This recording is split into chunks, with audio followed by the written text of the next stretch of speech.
Hello again, everybody. It's Plowboy's Ghost channel. Well, I wanted to bring you another gun video as my next video, but y'all knew this was coming. Events of yesterday with Walmart. You know, I've held back. I started to make a video yesterday because it don't take me but just less than an hour from the time I start a video to the time it's uploaded and y'all are watching it. Don't do a lot of editing or processing, but anyway. But I decided I'd wait till today and get a little bit more of take a minute to get a different view, or see if there was a different view. And y'all, I'm not surprised. I'm pissed, like probably most of y'all.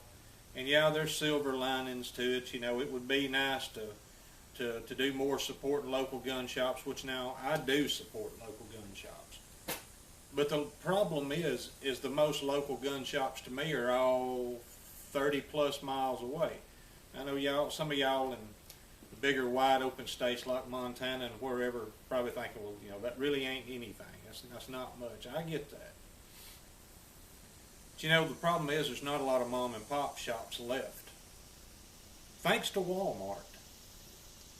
Like a lot of y'all, it's getting a little bit of snow on the roof and on your chin. You probably remember, you know, times when you could go down to TGNY. My first gun come from TGNY. You could go to Western Auto. You could still go to some hardware stores and buy guns and ammo. Farm supply stores, buy ammo at the very least at most farm supply stores. Little by little, Walmart put a lot of those places out of business. Of course, now later on, online sales helped out too.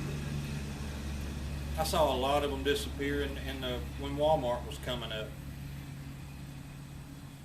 So anyway, about the only ammo that I bought at Walmart, and it was rare, was to go buy them 100-round boxes of shotgun shells.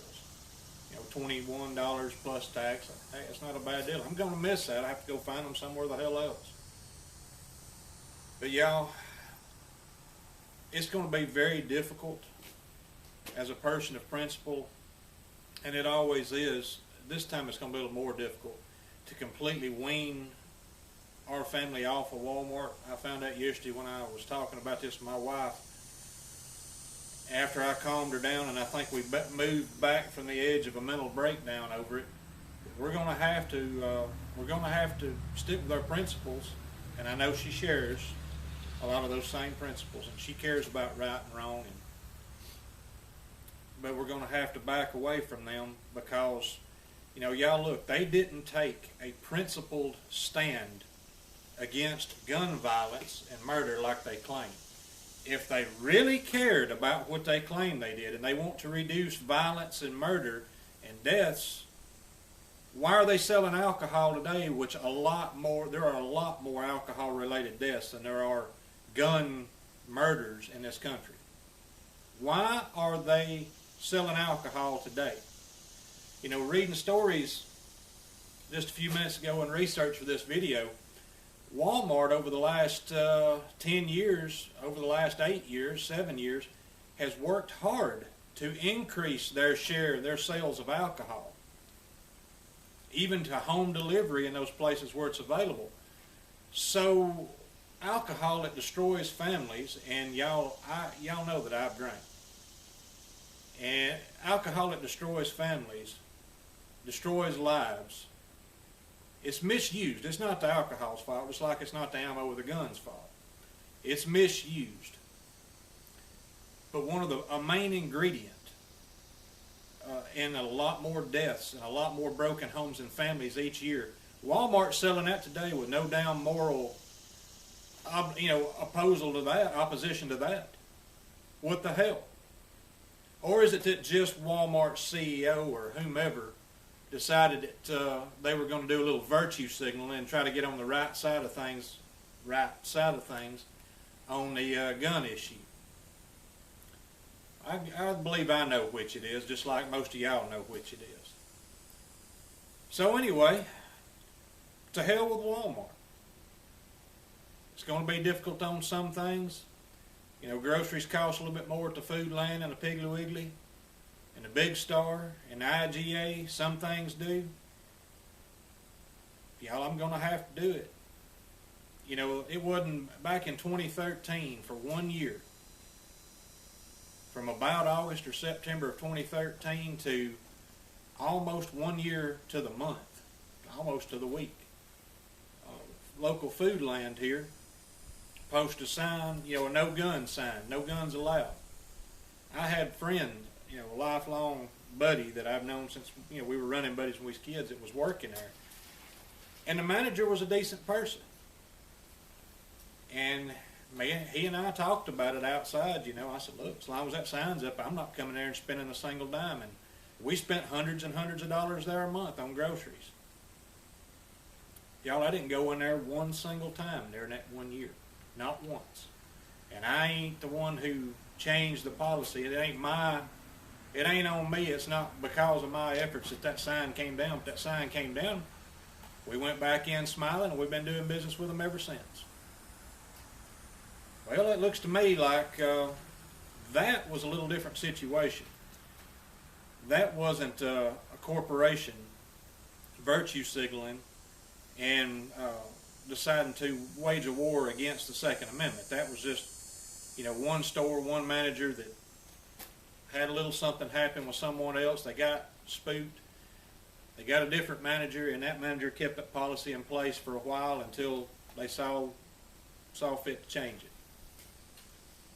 I don't see how Walmart's going to gain me back as a customer. Now, will Walmart be brought to their knees by Plowboy and his family?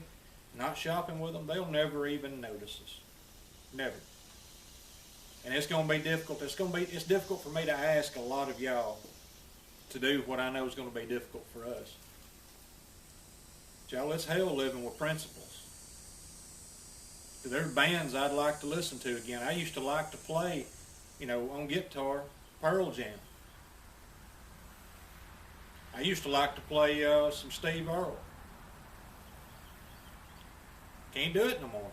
They come out, they used part of the microphone and the platform that album sales, including my tiny little fraction of the money, helped give them this platform with which they decided to posture and attack my rights, demonize me. And in the case of Eddie Vedder, wanting the children, or claiming that he would like to see the children of NRA members slaughtered. And we're the extremists? Y'all, why are we tolerating this? I mean, y'all don't let up on them at all. If you're on a public forum, if you can make videos and post them, ain't nobody from Walmart gonna see this. Ain't nobody gonna care. But I'm talking amongst friends, and there's a few people new that'll slide by and see this. Some of them like it, some of them won't. Y'all, we are under attack. Traditional Americans are under attack. Constructionalists, constitutionalists are under attack. And I want to remind y'all that the world don't fit neatly in two boxes. You don't. If I oppose Democrat policies and leftist thinking, it don't mean I'm automatically 100% aligned with Republicans. And if I oppose Trump or another Republican making a move against part of the Constitution and our rights, be it Second Amendment and or others, that don't mean I'm aligning with leftist liberals and Democrats. That means the world don't fit neatly into these two boxes. And it's time we get over that. Right now, some of the Republicans, you know, we're about to have something foisted on us. It's going to come across before too long.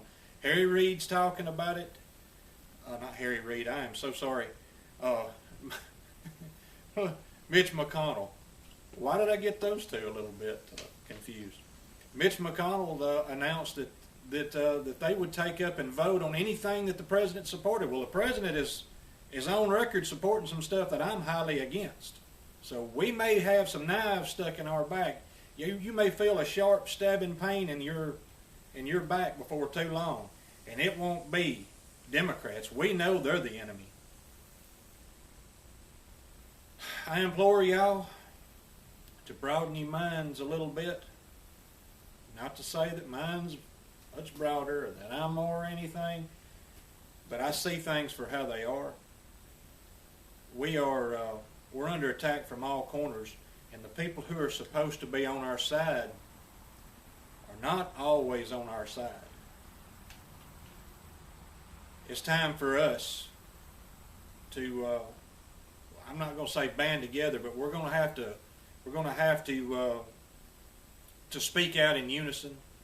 And y'all, if you take, which nice job that idiot, I can't remember where he was, that open carried an AR into Walmart just a few days after, or the next day or two after all of this mess happened. What the hell were you thinking? I believe that's part of what triggered Walmart's CEO to come out against open carry but still allow concealed carry. I open carried handguns, but I've been doing that for so many years.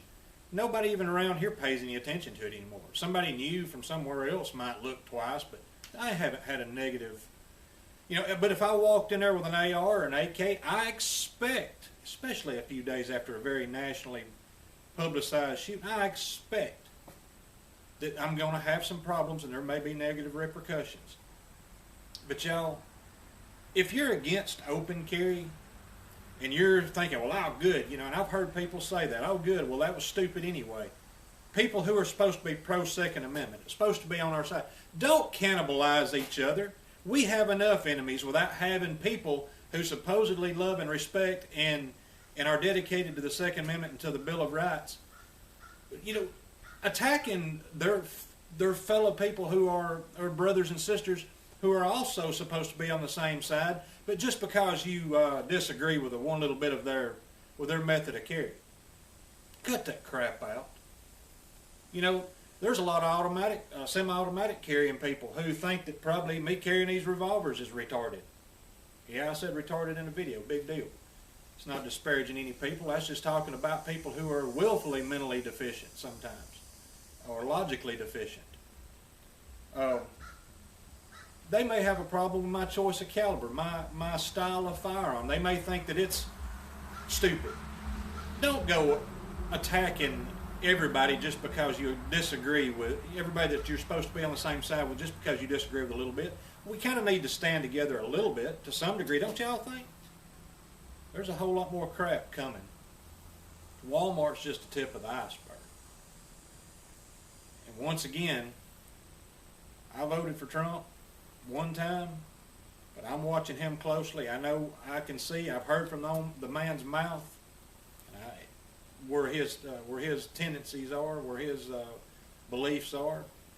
And if he comes out of this on the side of the Constitution, it's going to be because somebody pushed him, shoved him, talked to him a whole lot, or he had some sort of epiphany, because that's not where he started, and that's not where his mouth has been indicating his heart is here lately.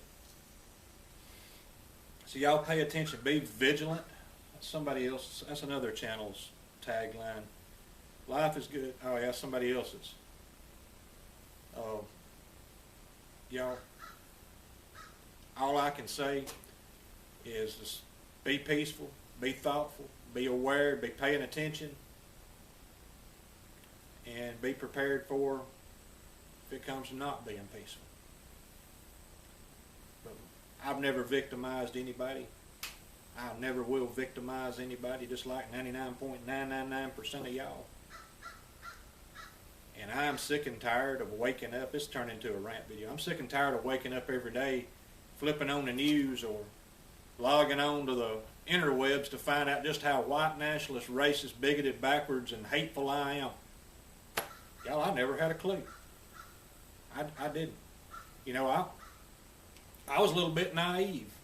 I guess because I had never, once again, victimized anybody of any color, and I guess because we sat in front of that TV on this past opening weekend of college football, and we cheered on our team united under one color of a jersey, and we didn't give a rat's ass what color the man's skin was under it. I don't know how I'm a white nationalist. I've stood in line for trying to get an autograph from an Alabama player, Roll Tide, that wasn't white? I don't care. Who cares? I don't know. All across the South, especially. It happens everywhere else too, I'm sure, but all across the South this football season, the only color we're concerned about is the color of our team's jersey. We don't care about the color of the man. I don't know how racist the rest of the world is. I've seen some people from other places that are pretty daggum bad, and I've heard racist things come out of the mouth of Midwesterners and New Englanders that I have never in 46 years of living in Alabama heard from an Alabamian. Somehow, y'all were hate-filled white nationalists. Who knew? Well, this turned into something else. Gonna sign off. Y'all, I appreciate you hitting like, subscribe. Good Lord, let's don't do another rant video. Hey, I ordered yesterday a marbles tang sight for my 1873 U Birdie Winchester rifle, and I'm gonna put that on, do another video with it soon. Since it's been over a year and a half since I've done a video with that rifle. Let's get back to guns, gun videos. If the left and all the idiots in the world will let us. Thanks for watching.